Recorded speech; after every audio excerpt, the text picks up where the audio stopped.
doesn't help to know that I'm being recorded. So yes, I'm the Director of Academic Programs for the U.S. Geospatial Intelligence Foundation. In the description of the USGIF mission, and you can go to the next slide, please. Back on. There we go.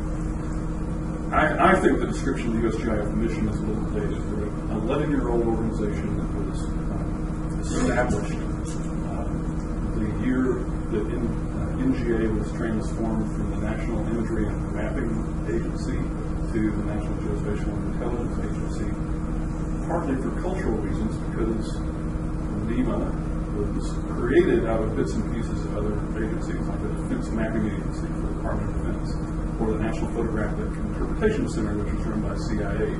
So you had some competing cultures and some competing interests, and when Jim Clapper took over as the director of NGA NEMA the week of 9/11, 2001, he saw this separate cultured institution and thought if they rebranded that it would help them become more integrated. And I'm not sure that's been successful, but at any rate, the shorthand version of NGA, using a magic hyphen that transforms geospatial intelligence into a single word, allows them to be a three-letter agency, which for some reason seems to be important in Washington, D.C.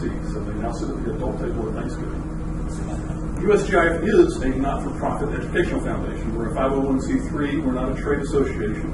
We don't lobby. We do advocate. We sit among the other geospatial organizations on the Coalition of Geospatial Organizations, COGO, which is a meta organization, which recently produced a report card on the National Spatial Data Infrastructure that's modeled after what civil engineers do with built infrastructure. So we do different things. Let's go to the next slide. So how do we exist? We exist to serve our community of industry and government partners and academic partners. So this is our strategic partners, our top tier, and you'll see some very geospatial operations in there, including Esri and Digital Globe. And I haven't updated this in a year, so there may have been some changes. Intergraph is on there as well as Birdlife, I think, for things soon into Intergraph. And this is our business model. We have something like 240 member organizations. It's mostly industry, it's some government, some academic. This is the military-industrial complex that Eisenhower warned us about in 1960. How many of us, besides me, were alive in 1960? I'm fine, everybody my age or older. So, next slide. We started out doing the GEOINT Symposium. This year's GEOINT Symposium will be in D.C. We have been hosting somewhere over 4,000 attendees. We had 4,300 in Tampa last year. We'll be in D.C. for the first time this year. We have 280 exhibitors, 280 plus exhibitors. So if you've been to the Esri User Conference, it's sort of like the Esri Exhibit Hall in San Diego, except without Esri dominating half of the convention hall with their stuff. So it's all about our member community. We also have a magazine, so if you're curious, we've been publishing this, I think, for 3 years maybe now. It comes out quarterly. This is a little bit dated. This is a screen capture from the website, but it's a free magazine. So if you're interested in what the larger trends are, and I think you should be, because there's a lot of money that exists in these government contracts to innovate. In fact, a lot of the capabilities that we routinely use today came from defense or intelligence community funding through DARPA or IARPA or EQTEL. How many of you use Google Earth, for example, which was made by a company called People, which was funded by EQTEL, which was the CIA's innovation branch for investing in technology. So we produced this magazine as an attempt to be something like Fast Company or Wired for the geospatial intelligence community. So it has a lot of different kinds of things related to geospatial, including in the GIS world. I am the Director of Academic Programs, so the big pitch that I want to give to you today is about our scholarship program. I have a secondary pitch I'm going to give you in a minute, and a tertiary pitch. don't know if I'm going to get all quaternary on you, but we'll see how that goes. So we've awarded nearly $1 million in a decade in scholarship funds. We'll be close to 900,000, depending on how much we award. Some years we can top that. I've got a budget of $100,000, and sometimes my CEO is willing to go a little bit higher, as you can see from our recent history. And you'll also notice that we fund people at all levels of higher education. So if you are a student, or know a student, or want to be a student, or whatever, please go to our website and look at the information. You're welcome to contact me with questions. Our applications will be due in mid-April, so there's plenty of time to get an application in. The big thing that I do, what I've been doing for the last 5.5 years for this organization, is I steward what is currently the only geospatial accreditation collegiate programs here in this country and perhaps around the world. I will grant that it's possible that it's being done somewhere else in the world, but if it is, no one's actually pointed that out there. I know some of our peer organizations, like UCGIS, might be considering moving into collegiate accreditation, program accreditation, but none of that's happened as of yet. So we're breaking new ground, and I think what we're doing is starting to gain traction. And I think what I would like you to know about our program is that no, our programs are not about national security. I would describe them as being about human security. And if you think about human security, then it involves everything that you're doing in this room, everything that you professionals are doing with geospatial data. So whether it's transportation management or public health tracking or precision agriculture, you could make a case that any of these things fit into the broader concept of human security. And then, of course, there are the clear connections like public safety or emergency response, disaster response, managing crisis response, all those kinds of things fit in this community. So at our schools, at our programs, what I do is I encourage these programs to focus on the problem-solving skills that are essential for professionals in this field. And this is the full spectrum of geospatial science and technology that's being brought to bear in these things. So if you are affiliated with the university and you are interested in what we're doing with accreditation and have the understanding that what we're focusing on is the problem-solving capabilities, the geospatial solutions, we are uniquely qualified in this community to process and synthesize complex data from different sources and come up with solutions that will help decision makers hopefully make better decisions. That's the idea behind geospatial intelligence, is that it helps decision makers make better decisions. And unfortunately, our decision makers don't always care about making better decisions, but we can at least provide them with the information. It's great to be an analyst, but if you can't convey your information, what you analyze, to decision makers in a way that helps them, then you're kind of doing it in vacuum. On the heels of our accreditation, which we've been doing for about 7 years, maybe 8 now, 7 or 8 years, I've been on board for 5.5, is professional credentialing. How many of you are GISPs? How many of you hold an ASPRS certification? Okay, so this is not an ASPRS kind of crowd, but there are existing, I'll get back to that in a little bit. In 2011, the Undersecretary of Defense for Intelligence required NGA to develop a professional certification. We've been working with them for the last several years. It gets really complicated. So this is sort of the timeline. NGA has launched their professional certification. This is the first government-required certification in geospatial. In fact, for anybody that's got a certification period, this is the first condition of employment. Now, some of you and maybe some of you have a PMP, for example, and it was in the job description when you applied for it that they preferred people to have a PMP. You may have a job description out there that says GISP preferred, but largely it's sort of hit and miss with a lot of myths right now. So those of you who are part of this wave, this early wave of becoming GIS professionals, and it's still, even though it's a decade in, I would say you're still part of the early wave. They're up to maybe 7,000 GISPs, and I think I understand that they've got a wave of portfolios in because people were afraid of taking the exam that's being launched this year. It's kind of interesting. But at any rate, we are part of the new wave. We are developing a profession. This is really the point of my talking. This is where the hook for ethics, because within any profession, whether it's medicine or engineering or accounting or whatever, there is a gatekeeper that exists to evaluate your abilities, to require you to maintain those abilities. You don't want to go to a surgeon that graduated from, let's say, the University of Chicago back in 1960, who's never taken any continuing education and is still practicing 1960 medicine. So all these professional requirements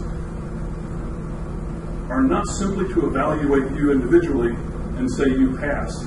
It's more about allowing you to maintain your capabilities. And ethical behavior in a profession is a standard part of any solution. So we've been having conversations with our friends at ASPRS, which, as you can see here, have a number of different kinds of certifications, including mapping scientists for GIS, LIS.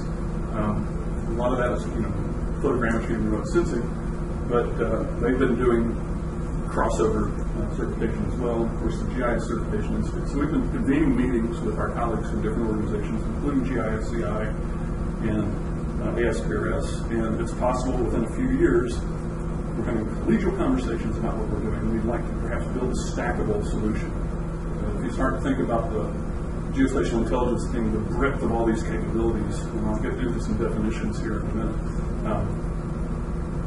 it becomes burdensome for a professional to have to know all things about everything. So it's very likely that the outcome for us will be somewhat modularized so that you can attack each portion of the certification process individually and perhaps use your existing GISP as part of your certification process. So that's over the horizon a little bit. We've been having conversations. The GISP board, GICI board, there are some people on that board that are concerned about working with us, but Bill Hodge, who I kind of would have expected to be here. NCGIS is a pretty good sized current, even with the weather. How many of you know Bill Hodge? Interesting character. Rebecca Summers, you sent Rebecca? Okay.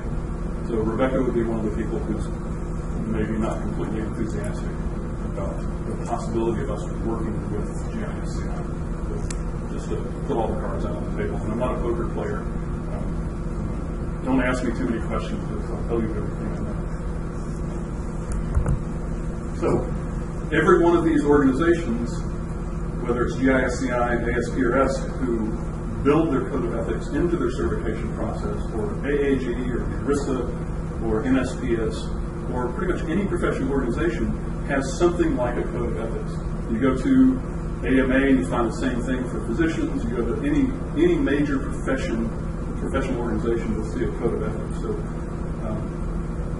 I kind of think it's not quite like metadata, which nobody wants to do, but is essential if your data is going to have any legs, any staying power, because who wants to work with data when they don't know the provenance, where did it come from, who made it, when was it edited, things like that. So it's a common part of what we're doing now. And as far as ethics go professionally, we just sort of take it for granted that we're all good people, and we're not going to worry about that. But everybody in here is a GIS professional, whether they are a GISP or not.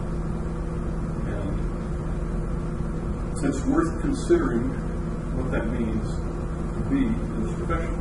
In my abstract, which I apparently wrote when I was intoxicated, I talked about the not confusion, but what I hear a lot from people, and I have roots in cartography, so I've kind of gone through this with cartography and other things. But you hear people in our profession lamenting how nobody knows who we are and what we do. You see a little bits and pieces of what we do in the news every now and then, different technologies or whatever, and nobody really talks about us as a GIS profession or a geospatial profession. It's only been in the last 5 years, within the last 5 years, the Department of Labor published the Geospatial Technology Competency Model and put it right out there. They may not have hit it just right, but our friends at the GeoINT Center have been working on it and have produced something that's vague enough and specific enough to really fit this crazy field that we work in. And I guess part of the reason why most of America doesn't know who we are, and I'm going to tell you now that I'm working for the organization I'm working in, you're part of a $1 trillion community, $1 trillion a year community. Think about that. We are the biggest, most incredible community that nobody is aware of. We are making science fiction into reality. So we're doing stuff now that 15, 20 years ago was just somebody was imagining it. So think ahead for another 15 years, 20 years. What are the things that people are imagining right now that are going to be common capabilities for us? I mean, we're already seeing that, 20 years ago when I read this article about, we're going to have GPS navigators in cars, and all I could think about were survey-grade Trimble units, and thinking, wow, who's going to pay $5,000 to put a GPS navigator in their car? Of course, I was thinking small, and the economies of scale make it really cheap. You could practically, they're not like 99-cent digital watches now, but when those first came out, they were $100 a pop. Because a teenager at Sears selling, a crappy little digital watch for $100 that didn't do anything more than keep time and go through batteries at a pace that nobody could keep up with. And now, of course, you can practically give them away. They don't show up in cereal boxes generally, but they could. So I think the same thing is true of a lot of these technologies as they get embraced and brought into the community, and the economies of scale bring them down. So there's a lot of things that are going on. You shouldn't have encouraged me to ramble. It's a really bad thing. So getting back to the idea of ethics, there was a MOOC. How many of you have attended one of the Penn State MOOCs? Not necessarily this one. Last year, Anthony Robinson did Maps in the Geospatial Revolution. Even though you're geospatial or GIS professionals, because it's free, I think a lot of people sign up. I think that's something like 40,000 people sign up last year. They had 20,000 people sign up for this one. And one of the main questions was, what the hell is geospatial intelligence? Which is a fair enough question. But part of the first lesson for this massively open online course was an introduction to the idea of ethical decision making. So I would refer you to Davis, 1999. I've got his first name somewhere, and I haven't put it on here. His guide to ethical decision making. And you can look this up. State the problem, check the facts, identify relevant factors, develop a list of options. I can do this, I can do this, I can do this, and then test those options. And the testing he's talking about, will it do harm? I can't spell publicity. What will happen if what you're doing is going to receive publicity? Would you feel like what you've done is inappropriate? So you have to think through these things. It's defensible. If you were on the other side, reversibility means that if you were being impacted by this decision negatively, would it change the way that you think about this? So you have to put yourself in other people's shoes. Colleagues in your profession, what do your colleagues think? What does your profession think? What does your organization think? So you have to examine these things critically. You can't just do your tasks, but you can. If you want to consider the ethical implications about what you're doing, these are all questions you should be asking, and then choose among options. And then it's really an iterative process. You keep looking, you keep thinking, and you keep examining. So this is the one to mention. Okay, I promised you I would say something about geospatial intelligence, because again, I think most people wonder what the hell it is. And in fact, 5.5 years ago, when I came on board, I was faculty at the University of Redlands in the MSGIS program. Met these folks at the Esri User Conference. Thought it sounded like a really cool opportunity, and so I jumped in, really not knowing what I was doing. And for a while, I kept saying geoscience, and my boss kept saying, no, it's GEOINT. And so I still don't say GEOINT, really. GEOINT, by the way, is government speak. So you concatenate words and make them into short. So there's GEOINT, there's HUMINT, which is human intelligence, which is what the CIA practices. There's open source intelligence.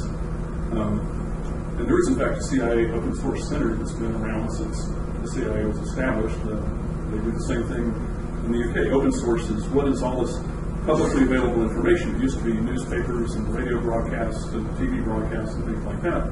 Now it's Facebook and Twitter and Ushahidi and all kinds of open source sharing of information, what Mike Goodchild refers to as volunteer geographic information, and what other people might just call crowdsourcing.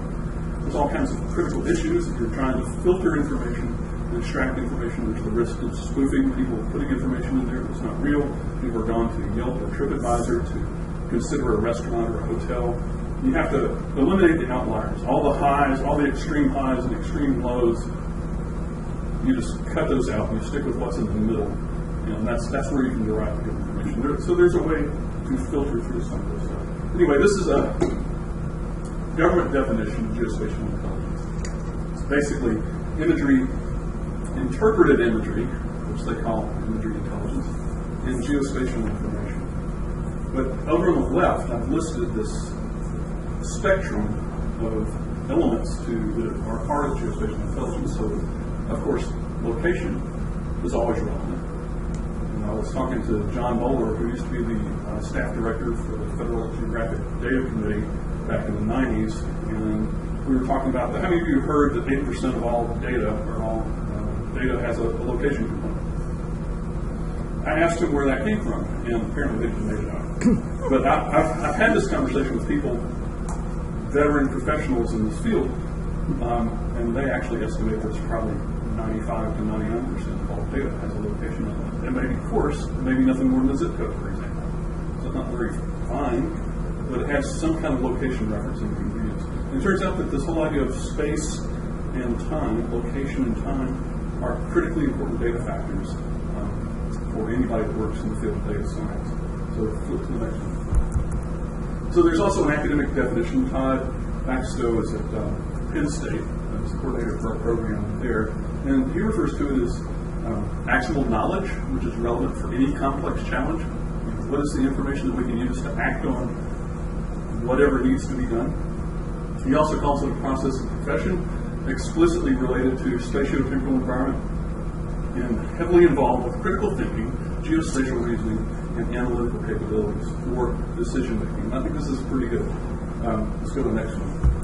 And then I've got another definition that's just come out. Now I bring these definitions because there are in fact lots of different definitions of geospatial intelligence. I've personally embraced the idea of intelligence. I may not call it GEOINT like our CEO wants me to, but when I'm thinking about the use of geospatial science and technology, I'm thinking about how can we make more effective decisions, and how can we use and interpret all kinds of geospatial data, including imagery. So you see everything over here. It's everything from remote sensing to GIS and cartography, and then down at the bottom is this idea of tradecraft, which is an intelligence term. And when I first heard it, I thought, well, are we a guild of silversmiths? No, of course not. We're professionals. And there is sort of a tendency from the days when cartographers were working at defense mapping to still think of this as a trade, instead of the incredibly sophisticated quasi-engineering sort of discipline that it has become.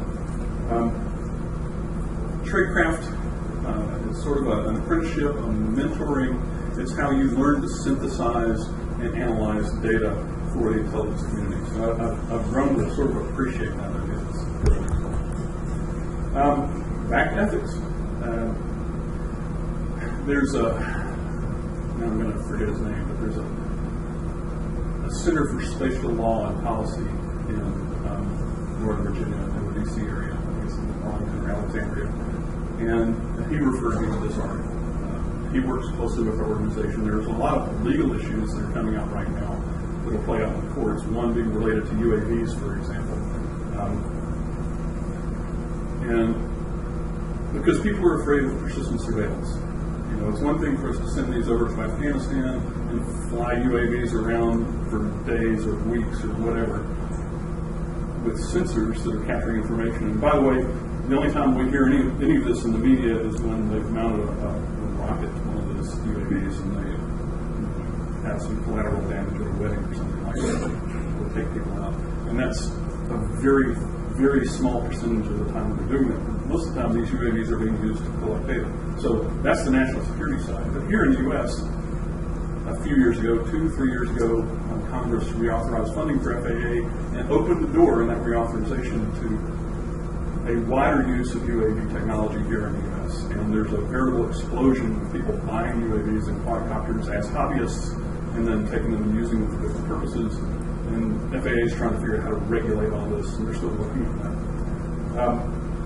But if you think about a local jurisdiction in places like Colorado, they've passed laws in little towns saying you're legally allowed to shoot UAVs down if you see one flying over your property, because people are afraid of the government collecting data.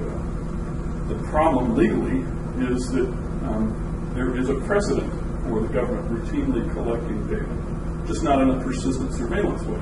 So if you think about it, and I'm sure most of you in this room have used old aerial photography from your county or your area that may have been captured back in the 30s or 40s, as early as the 30s or 40s, but certainly in more recent years because we have been flying and capturing aerial imagery, ortho imagery for our communities for decades.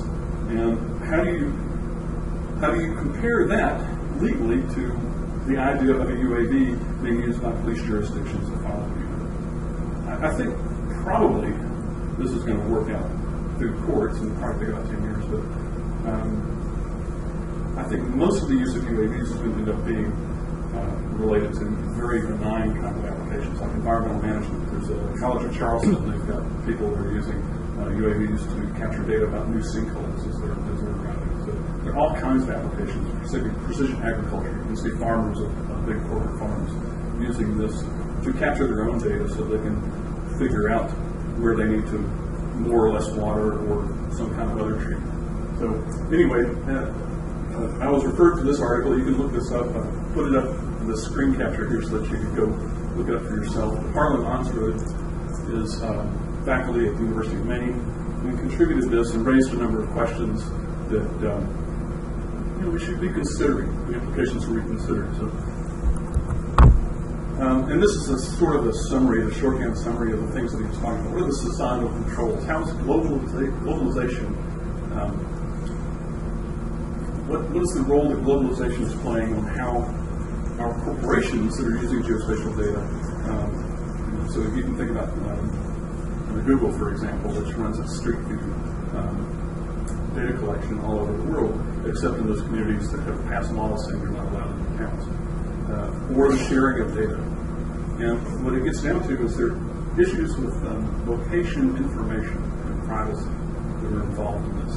And this idea of location information and privacy in a community where we are working with location constantly, and our organizations are sometimes publicly publishing information about individuals. You know, the Census Bureau has laws about how much information you can put publicly without revealing too much information locally. So you can get some raw population data at the block level, but you won't. It takes 100 years before they release the detailed information at the block level. So there are some constraints. Anyway, he raises a number of issues in here. The idea of law versus ethics. There are some laws that are passed, but there's also the moral obligations that we feel, the standards that we live up to, the core ethical values, the relationship of all these things with things like intellectual property rights. So there are a lot of issues here. So I would refer you to this article as well as a good way to think about this. And next last slide here. I'm going to suggest that the way for us as geospatial professionals to be more actively involved in maintaining high standards, high ethical standards for our community is to become involved in a professional organization. Attending events like this is great. How many of you are members of, I'll say ERISA. So a handful of you are involved in ERISA. Anybody? I've already done the ASTRS thing and got no hands up at that time. Maybe you're involved in the ASTRS. No. Yes? Okay. AAG? Any AAGers in here besides me? Very tightly focused group. How about GLIS? That was a relatively recent organization that stood up as part of ACSM before the divorce. And I say the divorce because I was on the executive board of CAGIS when we separated from ACSM, and now there is no ACSM anymore. There's only the NSPS is all on the side. Anyway, this is how you can influence this idea. This is how you can help support the profession more broadly. I know you're thinking, well, I've got a job, I've got a family, I've got a mortgage, I don't have time for this crap. But you need to be involved. If you're not involved, it's like not voting in an election. If you don't vote in an election, you don't really have the right to complain. It doesn't stop anybody. But you can have more of an impact if you're involved. So I'm just here to advocate for you to become more involved in professional organizations, and that's a way you can help support a more ethical profession. And then last slide. See, now you're ready to tell me after. No, that's good. We have the room until 3, right? Is that correct? Yeah. So we're doing great. I think we have time for some questions. You've already. I have. This is my thank you and question slide. But I just want to point out here that there's some. We have a Twitter feed. If you want to follow us on Twitter, go to Trajectory Magazine. You can sign up for a free subscription or or just read it online. If you don't want to kill trees, we have a conference website, GEOINT 2015, and then our regular website, usgi.org, and my email if you have additional questions and you don't feel like raising your hand. Great, thank you. I have a question. Sorry, no questions. Still ask, what is USGIF? I mean, it's a private non-profit, or what kind of system is that? It is a not-for-profit educational foundation. It's not a private corporation. I don't know how to characterize it other than it's a not-for-profit educational foundation. We are not-for-profit, but we're not for loss either. So we have a pretty, we're a $7 million a year operation with 15 staff.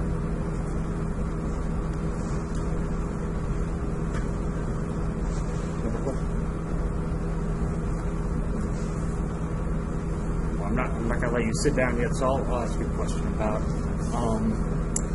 because you mentioned, I think the Google Earth one was interesting, and because anonymity it's not cut and dry.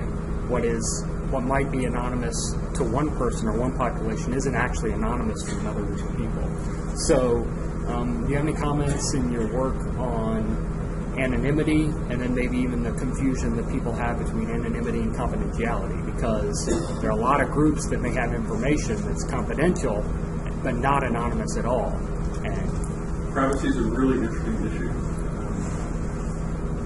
and there's been a very high-profile issue because of, I can't remember his name right now. What's the guy's name that fled the country that worked for NSA? Snowden. Thank you. A decade ago, when the Patriot Act was being passed, I felt like I was the only person in Alabama, and I probably was not the only person in Alabama who felt this way. But I thought, why aren't you people? This is America. Why are we abandoning our American values and trading away our rights, our traditional rights to privacy and so forth, for this national security mission? So I'm on that side of the fence, and I still am.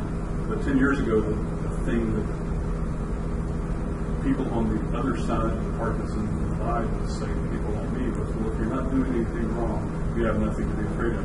So I find it really curious that right now it's the other side of the partisan divide that's up in arms about an element of the Patriot Act that they helped pass. And I find that curious. So from a personal level, I'm going to say this about NSA. By the way, I am not an authority on this, and I am not speaking for USGIF when I say this. But they don't tell me what I can say and can't say. So I will tell you that the NSA, they are amateurs compared to Google and Apple and every other corporation that is capturing our every move, either through devices like this, or through our time spent on the internet, or through our credit card purchases. And at this point, the door can't be shut. So if you want to return to having really secure privacy in your life, you're going to have to get completely off the grid and give up your phone and your credit cards and live off cash and not ever use the internet. It's way gone. And these corporations are making huge amounts of money based on what we do individually, because they're selling that data. Well, I think if Garrett's presentation lives up to his billing, that's a perfect segue. So, Awesome.